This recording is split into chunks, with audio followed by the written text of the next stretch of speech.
बिस्मिल्लाहिर्रहमानिर्रहीम। अस्सलामु अलैकुम दोस्तों, उम्मीद है आप खैर से होंगे। अल्लाह ताला आपको शादो आबाद रखे, हर परेशानी मुसीबत से दूर रखे।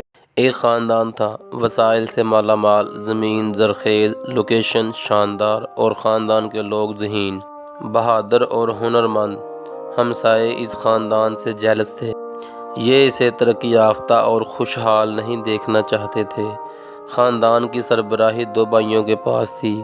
एक भाई ख़ानदान की हिफाजत का ज़िम्मेदार था और दूसरा ख़ानदान की परवरिश करता था। वो मैनेजर था। पहला भाई ख़ानदान की दीवारें मजबूत करता था, गेट पर ड्यूटी देता था और छत पर पहरेदारी करता था, जबकि दूसरा भाई ख़ानदान के लिए वसाइल पैदा करता था, खेती बाड़ी कराता था, कारखाने लगवाता था, तजारत कराता था, पानी, बिजली, गैस और पेट्रोल का बंदोबस्त करता था। बच्चों की तालीम और तरबियत भी इसकी ज़िम्मेदारी थी। ये दोनों भाई मुतहद थे और अपनी अपनी ज़िम्मेदारी भी एहसन तरीके से पूरी करते थे। हमसायों ने इन पर कई मरतबा हमले किए, मगर दोनों भाइयों ने मिलकर अपने ख़ानदान की हिफाजत की और ये सुरखरू हुए। हमसायों ने रिसर्च की तो पता चला इनकी असल ताकत इनका इत्तेहाद है। चुनांचे हमसायों ने इत्तेहाद तोड़ने के लिए कई साजिशें की, लेकिन ये कामयाब ना हो सके। आखिर में उन्होंने एक दिलचस्प चाल चली। उन्होंने ख़ानदान के चंद लोगों को इकट्ठा किया और इन्हें ये बताना शुरू कर दिया, ख़ानदान की असल ताकत तुम हो। तुम मजदूरी करते हो, तुम खेती बाड़ी करते हो, तुम कारखाने चलाते हो और तजारत करते हो, लेकिन तुम्हारी सारी कमाई ये दोनों भाई खा जाते हैं। ये तुम्हारे साथ ज्यादती है। तुम आखिर कब तक गुलामी करोगे? चुनाचे बगावत करो और आज़ाद हो जाओ। ख़ानदान के वो लोग इनकी बातों में आ गए और उन्होंने बंटवारे का मुतालबा कर दिया। मैनेजर भाई ने इन्हें समझाने की कोशिश की, लेकिन वो बाज ना आए, जबकि मुहाफ़िज़ भाई ने इन्हें डराने, धमकाने और दबाने की कोशिश की, लेकिन ये मज़ीद नाराज़ हो गए। यूं लड़ाई शुरू हो गई और ख़ानदान दो हिस्सों में तकसीम हो गया। घर के अंदर दीवार बना दी गई और बाहर दो दरवाजे लग गए, जिसके बाद मुहाफ़िज़ भाई और मैनेजर भाई ने बचे खुचे ख़ानदान की ज़िम्मेदारी उठा ली। ख़ानदान छोटा हो गया, लेकिन ये इसके बावजूद अभी तक मजबूत था। लिहाजा हमसायों ने सोचा हमें इनके मज़ीद टुकड़े करना होंगे, लेकिन यहाँ एक मसला पैदा हो गया। दोनों भाई दुश्मन हमसाये की चाल समझ चुके थे। चुनांचे उन्होंने पंचायत में दुश्मन की शिकायत करना शुरू कर दी।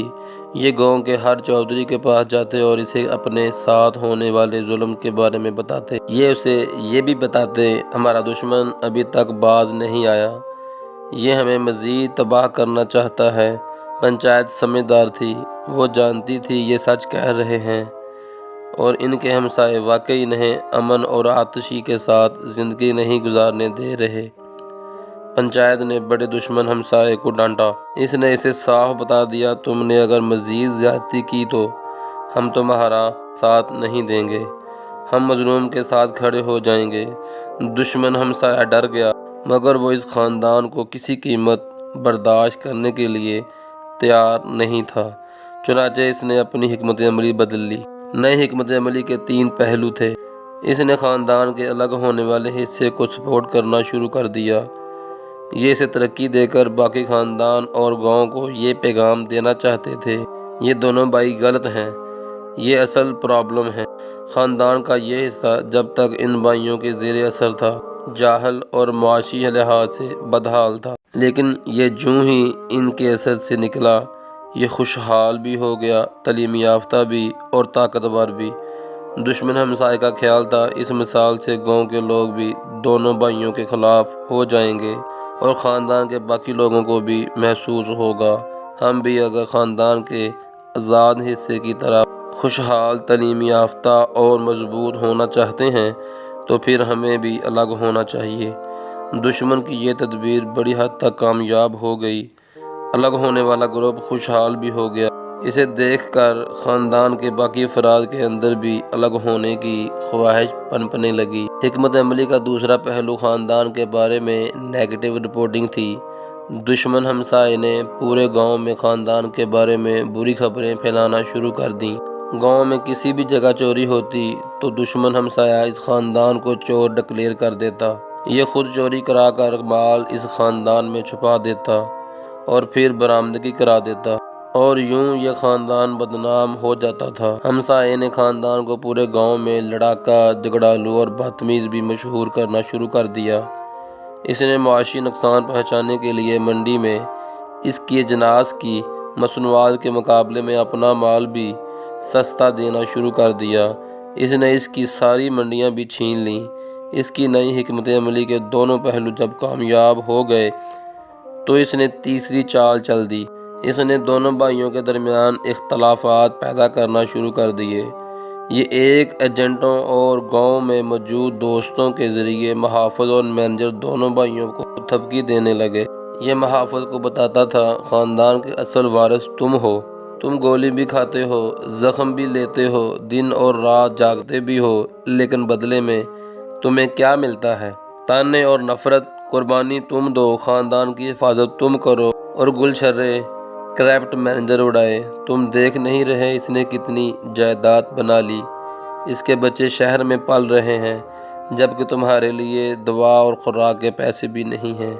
اس نے مینیجر کو بھی یہ بتانا شروع کر دیا خاندان کا اصل مسئلہ محافظ بھائی ہے، تم جو کماتے ہو تم اس پر لگا دیتے ہو، تم اگر میرے ساتھ صلح کر لو، ہم اگر میز پر بیٹھ جائیں تو محافظ اور حفاظت دونوں کی ضرورت نہیں رہے گی، تم یہ رقم خاندان پر لگا سکو گے۔ مینیجر کو یہ بات بھلی لگتی اور یہ اس کے ساتھ بیٹھنے کے لیے تیار ہو جاتا۔ دشمن ہمسایہ اس دوران محافظ کو بتاتا مینیجر کا اصل منصوبہ تم سے جان چھڑانا ہے، یہ تمہیں فارغ کر کے خاندان کے سارے وسائل ہڑپ کرنا چاہتا ہے۔ محافظ شک میں پڑا اور مینیجر کو مذاکرات سے روک دیتا ہے، جس کے بعد دشمن ہمسایہ فوراً مینیجر کو بتاتا ہے دیکھو میں نہ کہتا تھا تمہارا اصل مسئلہ ہم نہیں محافظ ہے، یہ جب تک موجود ہے تم ترقی نہیں کر سکو گے۔ مینیجر بھی شک کا شکار ہو جاتا اور دونوں کے درمیان لڑائی شروع ہو جاتی۔ دشمن ہمسایہ اس دوران خاندان کے لوگوں کو بتانا شروع کر دیتا ہے کہ دونوں صرف اپنے مفاد کے اسیر ہیں، یہ دونوں تمہیں لوٹ رہے ہیں۔ یوں خاندان کے لوگ بھی مینیجر اور محافظ دونوں کے خلاف ہو جاتے ہیں۔ دشمن ہمسایہ اس کے بعد گاؤں کو بتاتا ہے دیکھیں ہم مسئلہ حل کرنا چاہتے ہیں، دوستی کا ہاتھ بھی بڑھاتے ہیں، لیکن ہم کس کے ساتھ مذاکرات کریں؟ ہم یہ نہیں جانتے۔ مینیجر سے بات کرتے ہیں تو محافظ بات چیت کو سبوتاژ کر دیتا ہے۔ محافظ سے مذاکرات شروع ہوتے ہیں تو مینیجر مذاکرات کو آن نہیں ہونے دیتا۔ آپ پلیز فائنل اتھارٹی کا فیصلہ کرا دیں۔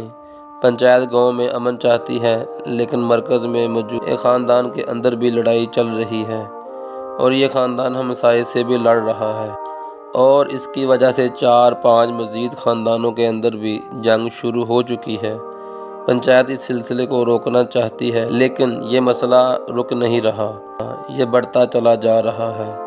پنچایت اب تنگ آ چکی ہے اور یہ گاؤں کے لوگوں سے پوچھ رہی ہے ہمیں کیا کرنا چاہیے، ہم اس مسئلے کو کیسے حل کریں؟ چند خاندانوں کا خیال ہے آپ اسے حال پر چھوڑ دیں، یہ لوگ خود ہی لڑ لڑ کر مر جائیں گے۔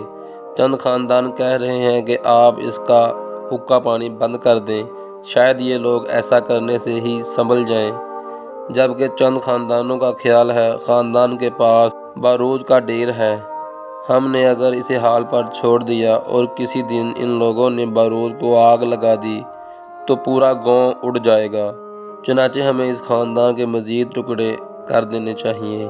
خاندان کا سائز کم ہوگا تو گنجی نہائے گی کیا اور نچوڑے گی کیا؟ لہذا یہ مشرقی یورپ اور سینٹرل ایشین ریاستوں کی طرح اپنے اپنے مسئلوں میں الجھ کر بندے بن جائیں گے۔ آخر اطلاعات تک یہ تینوں آپشن میز پر موجود ہیں اور پنچایت کی وارننگ جاری ہے اور اس بار کا فیصلہ حتمی ہوگا، لیکن خاندان اس خطرے سے نمٹنے کی بجائے مسلسل آپس میں لڑ رہا ہے۔